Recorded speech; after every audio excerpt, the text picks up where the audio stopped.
வணக்கம், நான் உங்கள் அப்ஜித். இதுவும் முந்தைய காலனுடைய தொடர்ச்சி தான். அதிலே சொல்லியிருந்தேன், அதிமுக கூட்டணிக்கு விஜய் அவர்கள் போய் சேர்ந்தார்னா 200+ இடங்களை வந்து வெற்றி பெறுவாங்க, அப்படி கிளியர் கட்டாக வெற்றி பெறுவாங்க அப்படின்னு சொல்லி ஒரு பக்கம் பேசப்பட்டுக்கிட்டு இருக்கே. அது எந்த அளவுக்கு உண்மை அப்படின்றத பற்றி பார்க்க போகும். கூடவே இப்போ பார்த்தீங்கன்னா தாவேக்காவினுடைய பொதுக்குழுவில் விஜய் அவர்கள் தான் முதலமைச்சர் வேட்பாளர் அப்படின்னு சொல்லி தீர்மானத்தை நிறைவேற்றிருக்காங்க. அது மட்டும் இல்லாமல் அவரே வந்து முடிவு பண்ணிக்கலாம், முழு அதிகாரத்தை அவர்கிட்ட கொடுக்குறோம், யார் கூட கூட்டணி வைக்கணும் வேணான்றதை அவரே முடிவு பண்ணலாம் அப்படின்னு சொல்லி ஒரு தீர்மானத்தையும் நிறைவேற்றிருக்காங்க.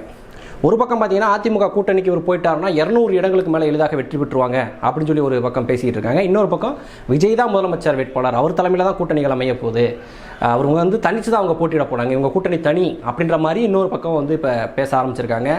முதலமைச்சர் ஆயிட்டார் விஜய் அப்படின்ற மாதிரி இந்த அணில் குஞ்சுகள்லாம் ஃபயர் விட்டுக்கிட்டு இருக்காங்க. இதெல்லாம் ஒரு பக்கம் இருந்தாலும் நம்ம பிரியகுமாரி மாதிரியான நண்பர்கள்லாம் என்ன பேசுகிறாங்கன்னா, இங்கிட்டு எடப்பாடி ஒரு ஆளுமை மிக்க தலைவர், விஜய் ஒரு ஆளுமை மிக்க தலைவர், எனவே 2 பேரும் சேர்ந்தால் திமுக வந்து அடியோடு ஒழிச்சிடலாம் அப்படின்னு வந்து ஒரு பக்கம் பேசிகிட்டு இருக்காங்க. உண்மையிலே இவங்க 2 பேரும் ஆளுமை மிக்க தலைவரா? உண்மையிலே அதிமுகவில் எடப்பாடி ஒரு பலமான ஒரு தலைவராக இருக்காரா? தாவேகா கட்சியும் இங்கிட்டு விஜயும் பலமான தலைவர்களாக இருக்காங்களா? இந்த நரேட்டிவில் எந்த அளவுக்கு உண்மை அப்படின்றத பற்றி தான் இந்த பதிவில் நம்ம பார்க்க போகிறோம். இதுவும் 2021 அந்த தேர்தல் முடிவுகள், அதன் பிறகு 2024 அந்த தேர்தல் முடிவுகளின் அடிப்படையில் தான் இதை நம்ம பார்க்க போகிறோம்.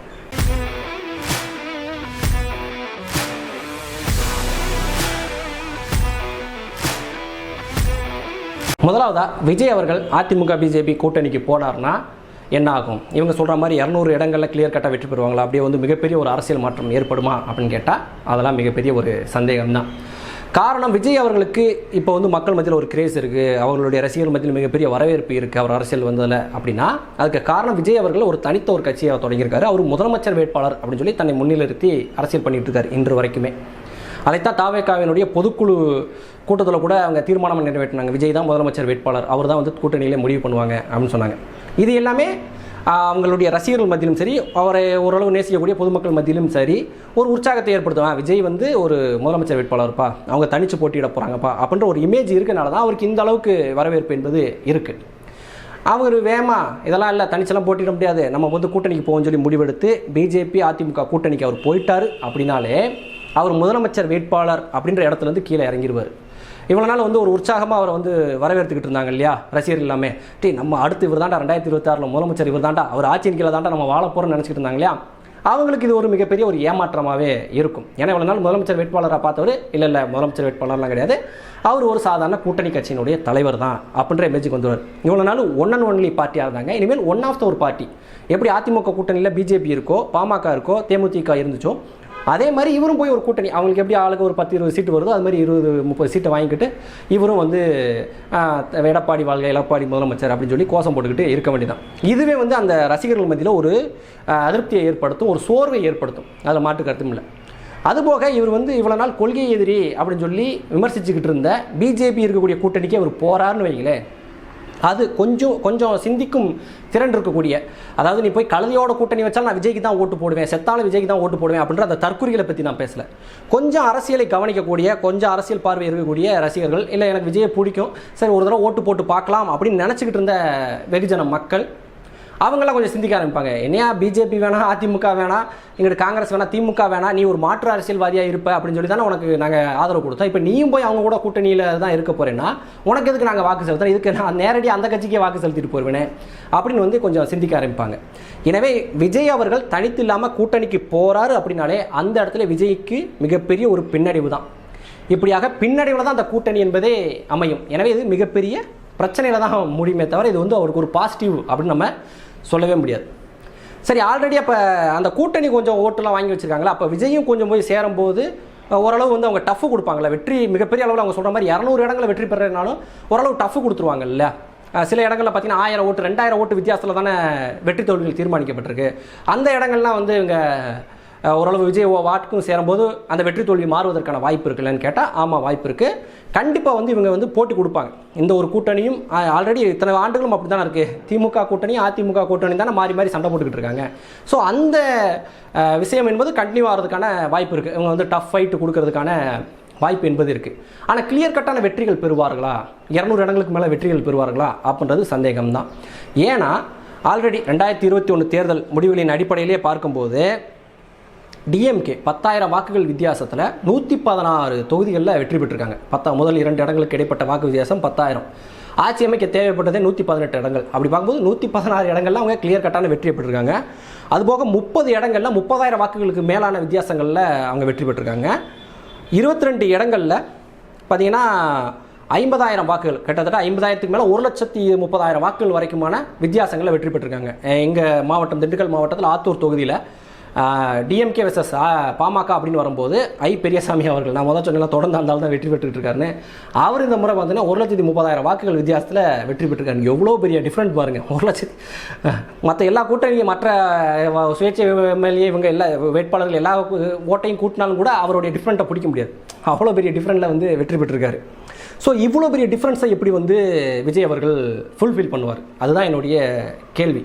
அதிமுகவோட ஓட்டு அதிமுகட்ட அவங்களோட ஓட்டு இருக்குது. விஜய் போய் கூடுதலாக இவ்வளோ ஓட்டை எப்படி அவங்களுக்கு கொடுத்துட முடியும், அதுதான் என்னுடைய கேள்வி. ஏன்னா நான் முதல் சொன்ன மாதிரி அவர் கூட்டணிக்கு போகிறாரு அப்படின்னாலே இது வந்து ஒன் ஆஃப் த பார்ட்டி தான் அப்படின்ற மாதிரி அவங்களுடைய விஜய் ரசிகர்கள்ட்ட உற்சாகம் என்பது போயிடும். நிறைய பேர் வாக்கு செலுத்தலாமா வேணாமா அப்படின்னு சிந்திப்பாங்க. காரணம் பிஜேபி அந்த கூட்டணியில் இருக்குது. முக்கியமாக கிறிஸ்தவ முஸ்லீம்களுடைய வாக்கு என்பது விஜய்க்கு வந்து செலுத்தலாமா வேணாமா அப்படின்றத யோசிக்க ஆரம்பிச்சிருவாங்க, தேவையா இல்லையா அப்படின்றத. ஸோ அப்பயே வந்து அடி வாங்கிடும். இவர் மிகப்பெரிய அளவில் இந்த 10,000 வாக்குகளை வந்து ஒரு தொகுதியில் ஒவ்வொரு தொகுதியிலும் இவர் பெற்று கொடுப்பாரு அப்படின்றதுக்கு இதுலேருந்தே எந்த விதமான உத்தரவாதம் கிடையாது. வேணும்னா அதான் சொன்னேன்ல, நீ கழுதையோட போய் கூட்டணி வச்சாலும் நான் விஜய்க்கு தான் ஓட்டு போடுவேன் அப்படின்னு சொல்லக்கூடிய ஆட்கள் வேணுமா ஒரு 1000-2000 பேர் அவருக்கு வாக்கு செலுத்தலாம். இந்த 1000-2000 டிஃப்ரெண்ட் இருக்க இடத்துல வேணுமா அவங்க டஃப் கொடுக்கலாம். 30,000-40,000 இருக்கிற இடத்துல எங்கே போய் டஃப் கொடுக்குறது? ஸோ அப்படி பார்க்கும்போதும் அது ஒரு பலவீனமான கூட்டணி தான் அப்படின்றது தெரிஞ்சு போச்சு. சரி, விஜய் போய் சேர்ந்தனால தான் பலவீனமாகுது, இல்லை பிஜேபி இருக்கனால தான் பலவீனமாகுது அப்படின்னு கேட்டால் அது மட்டும் கிடையாது. அதிமுக ஆல்ரெடியே ஒரு பலவீனமான கூட்டணி தான். அவங்களுடைய ஓட்டுகள் என்பது ஒரு கட்சி கூட்டணி கட்சிகளுக்குள்ளே டிரான்ஸ்ஃபர் ஆகலை அப்படின்றதான் தேர்தல் முடிவுகள் காட்டுது. உதாரணமாக பார்த்தீங்கன்னா 2016 பாமக தனி கூட்டணியில் இருந்தாங்க, அதிமுக தனி கூட்டணி. அப்போ அதிமுக தான் வெற்றி பெற்றாங்க, ஆளுங்கட்சி ஆனாங்க, வலுவான எதிர்கட்சியாக திமுக இருந்தாங்க. அதே இது 2021 பார்த்தீங்கன்னா பாமக அந்த கூட்டணிக்குள்ளே இருக்காங்க, அதிமுக கூட்டணிக்குள்ளே. ஆனால் நிறையா இடங்களில் அதிமுக தனித்து போட்டிட்ட போது வாங்கிய ஓட்டும் பாமக தனித்து போட்டு வாங்கிய ஓட்டை விட இவங்க கூட்டணியில் இருக்கும்போது குறைவான ஓட்டுகளை தான் வாங்கியிருக்காங்க. ஓட்டு ஒருத்தருக்கு ஒருத்தர் டிரான்ஸ்ஃபர் ஆகலை. அதுக்கு ஒரு முக்கியமான காரணம் பிஜேபி அந்த கூட்டணிக்குள்ளே இருக்கிறதா கூட இருக்கலாம். ஆனால் எப்படி பார்த்தாலும் ஓட்டு டிரான்ஸ்ஃபர் ஆகலை. நம்ம வந்து பிஜேபியும் அதிமுகவும் தான் பொருந்தா கூட்டணி நினச்சிக்கிட்டு இருக்கோம். அப்படி கிடையாது. அந்த கூட்டணியில் இருக்கக்கூடிய எல்லா கட்சிகளுக்கும் ஓட்டு டிரான்ஸ்ஃபர் ஆக மாட்டுது. ஒருத்தருக்கு ஒருத்தர் ஓட்டு டிரான்ஸ்ஃபர் பண்ணிக்கிறது பெரிய பஞ்சாயத்தாக இருக்குது. எனவே அந்த ஒட்டுமொத்த அதிமுக கூட்டணியும் எடப்பாடி தலைமையிலான அந்த கூட்டணியுமே ஒரு பொருந்தா கூட்டணியாக, ஒரு சந்தேகத்துக்குரிய ஒரு கூட்டணியாகத்தான் இருக்குது. இன்னொரு பக்கம் பார்த்திங்கன்னா அந்த அதிமுக கட்சியை வந்து நான் வன்னியர் வெள்ளாள கவுண்டர் அவங்களுடைய கம்யூனிட்டியில் வந்து பார்த்திங்கன்னா தங்களை வந்து அந்த கட்சியினர் வந்து புறக்கணிச்சிட்டாங்க, அதிமுக புறக்கணிச்சிட்டாங்க. குறிப்பாக பார்த்தீங்கன்னா ஜெயலலிதா அவர்களுடைய மறைவுக்கு பின்னாடி முக்குளத்தூர் சமூகம் அந்த கட்சியில் மிகப்பெரிய அளவில் புறக்கணிக்கப்பட்டதாக நினைக்கிறாங்க. அதனால நிறைய பேர் வந்து எடப்பாடி தலைமையிலான அந்த அதிமுகவை வந்து வெறுத்தாங்க. முக்குளத்தூரில் நம்மளுக்கான தலைமை யாருன்னா டிடிவி தினகரன் தலைமையிலான அம்மா மக்கள் முன்னேற்ற கழகம், அந்த கட்சியினுடைய கூட்டணி தான் நம்மளுக்கான தலைமை அப்படின்னு சொல்லி நிறைய பேர் முக்குளத்தூர்களில் வாக்கு செலுத்துனாங்க. அதாவது ட்ரெடிஷ்னலாக வந்து ஜெயலலிதா அம்மையாரனுடைய தலைமையில் இருந்தபோது அதிமுகவுக்கு வாக்கு செலுத்திக்கிட்டு இருந்த நிறைய முக்குளத்தோர்கள் இப்போ வந்து அப்படியே டிடிவி தினகரனுக்கு வாக்கு செலுத்துறாங்க. அந்த விதத்தில் பார்க்கும்போது டிடிவி தினகரன் ஒரு 13 இடங்களில் கணிசமான வாக்குகளை வாங்கிறாங்க. 30,000-40,000 வாக்குகளை வந்து 13 இடங்களில் வாங்கியிருக்காங்க. இருந்தாலும் கூட இந்த முக்குளத்தோருடைய வாக்குகள் பிரிஞ்சதுனால அதிமுக வந்து அந்த இடங்கள்லாம் தோத்துருச்சா அப்படின்னு கேட்டால் அதுவும் கிடையாது. டிடிவி தினகரன் வலுவாக முக்குளத்தோருடைய வாக்குகளை பிரித்தாலும் கூட அது வந்து அதிமுகவுக்கு 5 இடங்களில் சாதகமாக இருந்திருக்கு. அவங்க 5 இடங்களில் வெற்றி பெற்றிருக்காங்க. 8 இடங்களில் திமுக வெற்றி பெற்றிருக்கு.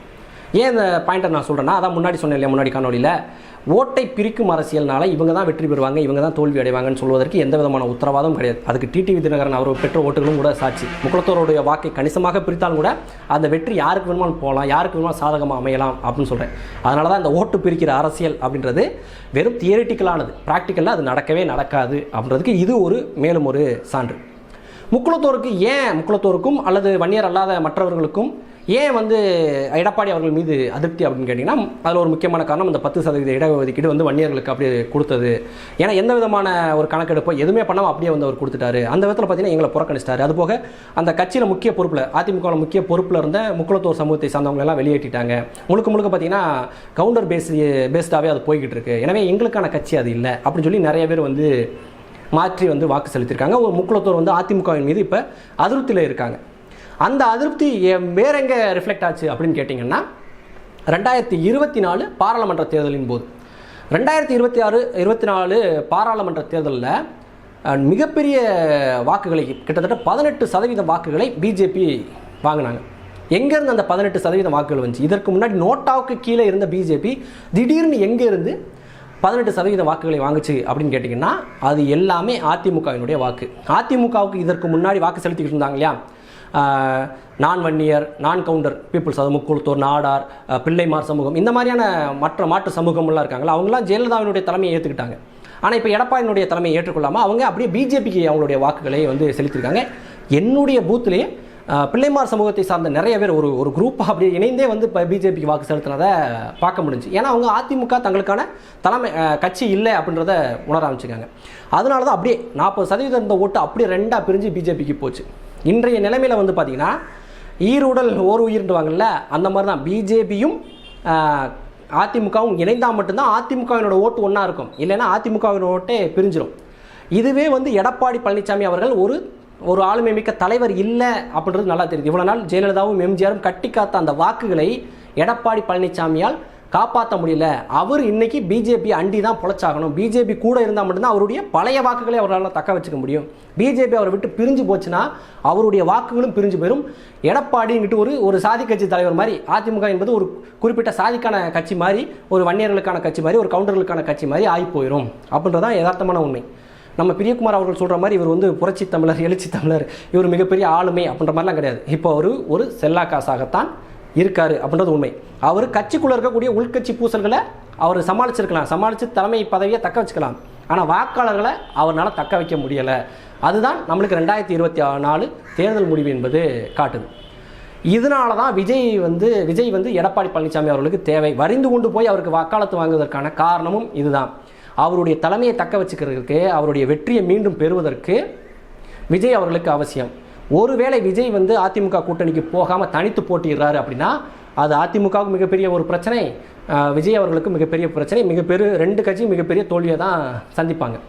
அப்படி அதிமுக விஜய் தோத்தா பிரச்சனை இல்லை, ஏன்னா முதல் தேர்தல் அடுத்த தேர்தலில் பார்த்துக்கலாம் அப்படின்ட்டு கூட அவங்க போயிடுவாங்க, மக்களும் பெருசாக கண்டுக்க மாட்டாங்க.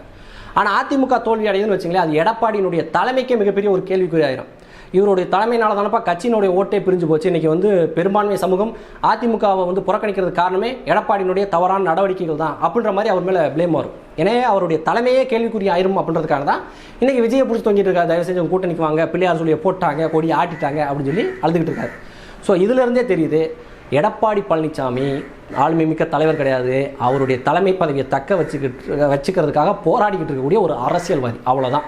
சரி, கூட்டணியெல்லாம் இந்த பக்கம் இப்படி இருக்க, இப்போ புதுசாக வந்து விஜய் தான் முதலமைச்சர் வேட்பாளர்னு சொல்லி மறுபடியும் தீர்மானம்லாம் போட்டுக்கிட்டு இருக்காங்களே, இது என்ன சங்கதி அப்படின்னு கேட்டிங்கன்னா, விஜய் அவர்கள் வந்து தனித்து நிற்பார், தாவேக கட்சி தனித்து போட்டியிடும் அப்படின்றதுக்காக அவங்க இந்த வேலையெல்லாம் செய்கிற மாதிரி எனக்கு தெரியல. என்னையை பொறுத்த வரைக்கும் இன்றைய தேதி வரைக்கும் விஜய்க்கு தனித்து நிற்கும் அளவுக்கு தைரியமோ என்னமோ கிடையாது அப்படின்றதான் நான் சொல்லுவேன்.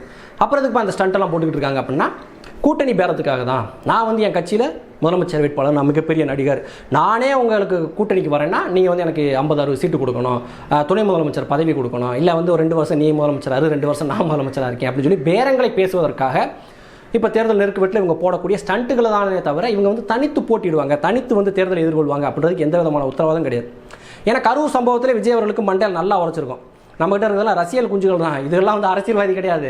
இவங்கெல்லாம் போய் ஓட்டு கட்டுக்கிட்டானா நம்மளுக்கு போடுறவங்க போடாமல் போயிடுவாங்க. எனவே இவங்களை வச்சுக்கிட்டுலாம் நம்ம தேர்தலை சந்திக்கிறது நடக்காத காரியம். அது மட்டும் இல்லாமல் அந்த தாவேக கட்சின்றது ஒன் மேன் ஷோ தான். விஜய் தாங்க. விஜயை கழிச்சிட்டிங்கன்னு வச்சுக்கல, விஜயை நீக்கிட்டீங்கன்னா புசியானதெல்லாம் பார்க்க யாராச்சும் போவாங்களா, இல்லை ஆதவர்ஜுனாவை பார்க்க யாராச்சும் போவாங்களா? வாய்ப்பே இல்லை. அப்படி பார்க்கும்போது 234 தொகுதியிலையும் ஒரு வலுவான கேண்டிடேட்டை எப்படி போடுவாங்க? என் தொகுதியில யார் கட்சி பொறுப்பாளர், ஒரு போஸ்டர் கூட இன்றைக்கி வரைக்கும் நான் சரியாக பார்க்கலாம். அங்கே கொடி இருக்கும், ஆனால் ஒரு வலிமையான ஒரு மக்கள் பிரச்சனையை எடுத்து போராடக்கூடிய, இல்லை ஒரு அடிக்கடி கூட்டத்தை நடத்தக்கூடிய, வைக்கக்கூடிய இந்த மாதிரியான ஆட்களை நான் இது வரைக்கும் பார்க்கல. அவனும்போது ஏதோ ஒரு ரசிகனை தான் அவங்க வந்து வேட்பாளரை போட போகிறாங்க, இல்லை காசு இருக்கக்கூடிய ஒரு பண்ணையாரை வந்து இங்கே வேட்பாளரை போட போகிறாங்க. அப்படி பார்த்தா ஆல்ரெடி ஏகப்பட்ட பண்ணையார் இருக்கான் என் தொகுதியில். ஒவ்வொருத்தனும் ஒவ்வொரு கட்சியில் செல்வாக்கூடியவனாக இருக்கான், சாதி வாக்கு வச்சிருக்கவனா இருக்கான். அவனுக்கு ஓட்டு போடுவானா, இல்லை புதுசாக வச்சிருக்க விஜய் பண்ணையாருக்கு ஓட்டு போடுவான், விஜய் நிறுத்தக்கூடிய பண்ணையாருக்கு வந்து ஓட்டு போடுவானா? எவனாவது அரசன் நம்பி புருஷனை கைவிடுவாங்களா? அதான் வந்து கலா யதார்த்தம் என்பது. நம்ம 1000 கணக்குகள் போட்டாலும், விஜய் வந்து ரசிகர் இந்த பக்கம் அப்படி இப்படி நம்ம 1000 கணக்குகளை போட்டாலும் கூட எந்த இடத்துல நம்ம கணக்குகள்லாம் பொய்யாகும்னா அந்த தேர்தல் காலகட்டத்தில் அவங்க அடிச்சு விட்ற பணமும், அங்கே இருக்கக்கூடிய சாதி அரசியலும், அந்த சொந்த பந்த அரசியலும், இதுதான் வந்து எல்லா கணக்குகளையும் பொய்யாக்கிட்டு யாரோ நம்ம எதிர்பார்க்காத ஒரு நபர் வெற்றி பெறுவதற்கு காரணமாக இருப்பது இந்த பண அரசியல் தான். இதெல்லாம் பீட் பண்ணுறதுக்கு மக்கள் இன்னும் தயாராக இல்லை. எனக்கு வந்து புரட்சி வேணும், மாற்றம் வேணும் அப்படின்னு சொல்லி அப்படியே கொண்டு போய் வளைச்சி ஓட்ட குத்தக்கூடிய அளவுக்கு தமிழக மக்கள் இன்னும் பண்பட்ட ஒரு அரசியல் சமூகமாக இல்லை. இந்த திராவிட கூட்டம் 50 வருஷம் ஆட்சி செஞ்சதில் மக்களை அரசியல் ரீதியாக ஊனமாக்கி வச்சுருக்காங்க. அதுதான் உண்மை. இப்போ நாம் தமிழர் கட்சி கொஞ்சம் கொஞ்சமாக பேசி பேசி பேசி பேசி தான் மாற்றத்தை கொண்டு வந்துட்டுருக்காங்க. ஆனால் மீண்டும் வந்து இந்த விஜய் மாதிரியான ஆட்கள் அந்த கூமுட்டையாகவே அவங்கள வச்சுக்கிட்டு அவங்கள்ட்ட வாக்கை அறுவடை பண்ணும் அப்படின்னு நினைக்கும் போது தான் நம்மளுக்கு ஆத்திரங்கள் வருது. சரி, இல்லைப்பா, அவர் வந்து தனித்தே போட்டிட்டார், தனி தான் போட்டிட்டு போகிற ஒரு 9வது உலக அதிசயமாக விஜய் வந்து 2026 தேர்தலில் தனித்து தாவேக்கா கட்சி களம் காணுதுன்னு வைங்களேன். முதல் ஆளாக அவங்களுக்கு வாழ்த்து சொல்லக்கூடியவன் நானாக தான் இருப்பேன். ஏன்னா விஜய்க்கு 2026 தேர்தலில் தனித்து போட்டிட்டு விழுகிற அடியில் அடுத்து எந்த ஒரு நடிகனுக்கும் நான் கட்சி ஆரம்பிக்க போகிறேன், முதலமைச்சராக போகிறேன், தமிழ்நாட்டை ஆள போகிறேன் அப்படின்ற எண்ணமே வரக்கூடாது. நம்ம நடிக்கிறது ஒன்றும் முதலமைச்சர் ஆகிறதுக்கான குறுக்கு வழி இல்லைடா அப்படின்ற அறிவு அப்போ வரும். ஏன்னா உச்ச நட்சத்திரமாக இருக்கக்கூடியவர் பல கோடி சம்பளத்தை வச்சு விட்டுட்டு வந்தவருக்கே இந்த அடி இவ்வளோ தான் ஓட்டுனா நம்மளாம் எந்த மூளைக்கு அப்படின்ற அறிவு என்பது அப்போது தான் இந்த நடிகர்களுக்கு உரைக்கும். எனவே அந்த விதத்தில் விஜய் அவர்கள் தனித்து போட்டியிடுவதை நான் 100% ஆதரிக்கிறேன். கண்டிப்பாக அவருக்கு நான் வாழ்த்து சொல்வேன். வேணா அட்வான்ஸாக இப்போயே வாழ்த்து சொல்கிறேன். விஜய் அவர்கள் தனித்து போட்டிட்டா அவருக்கு என்னுடைய வாழ்த்துக்கள். என்ன நடக்குது அப்படின்றத தேர்தல் வரைக்கும் நம்ம பொறுத்திருந்து தான் பார்க்க வேண்டும். இந்த காணொலி மூலமாக நான் சொல்லக்கூடிய விஷயம் என்னென்னா, விஜய் அவர்கள் கூட்டணிக்கு போனாலும் சரி, அவர் தனித்து போட்டிட்டாலும் சரி, அது மிகப்பெரிய ஒரு அரசியல் தாக்கத்தை 2026 தேர்தலில் ஏற்படுத்த போகிறது கிடையாது. அவர் தனித்து நின்றால் அவருக்கு மிகப்பெரிய அடி விழுகும். அதே போல் கூட்டணிக்கு போனாலும் அவருடைய இமேஜ் என்பது மிகப்பெரிய அளவில் சரியும். இவர் கூட்டணிக்கு போகிறனால ஒரு கிளியர் கட்டாக 200 இடங்களை வெற்றி பெறுவாங்க அப்படின்றதுக்கு எந்த விதமான உத்தரவாதமும் கிடையாது. அதே போல் அதிமுக பிஜேபி கூட்டணி அப்படின்றது ஈருடல் ஓர் உயிராக இணைஞ்சிட்டாங்க. இனிமேல் தனியாக அவங்க பிரிஞ்சாங்கன்னா ஓட்டு 2ஆக வந்து புழக்கம். அந்த அளவுக்கு ஒரு வலிமையற்ற தலைவராகத்தான் எடப்பாடி அவர்கள் இருக்கார்.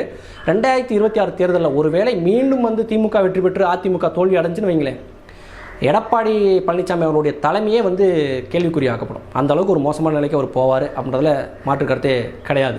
இந்த காணொலி சம்பந்தமான உங்களுடைய கருத்துக்களை கமெண்ட்டில் தெரிவிங்க. என்னால் முடிஞ்ச பதில்களை நான் சொல்கிறேன். வீழ்வது நாமாயினும் ஆள்வது தமிழாகட்டும். நன்றி.